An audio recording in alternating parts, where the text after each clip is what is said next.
Pakistan super league 8 के लाहौर में scheduled matches Karachi मुंतकिल होने का इम्कान है।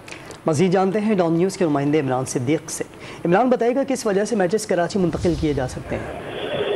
आज बिल्कुल पाकिस्तान सुपर लीग के मैचेस आज जो है वो लाहौर में शेड्यूल थे। इस बार को कराची में आखिरी मैच होगा, लेकिन अभी खबर सामने आई है कि पंजाब हुकूमत ने पाकिस्तान क्रिकेट बोर्ड को मैचेस कराने के लिए 45 करोड़ रुपए का बिल भेजा है, जिसमें लाइटिंग और सिक्योरिटी की मद में अखराजात जो है वो शामिल है। और पाकिस्तान क्रिकेट बोर्ड हैरान है कि ऐसा पहले जो है वो वेव ऑफ किया गया था, लेकिन इस मरतबा पंजाब हुकूमत जो है वो चार्ज करना चाह रही है। अब पाकिस्तान क्रिकेट बोर्ड इस पर सोच विचार कर रहा है कि मैचेस कराची मुंतकिल किए जाए।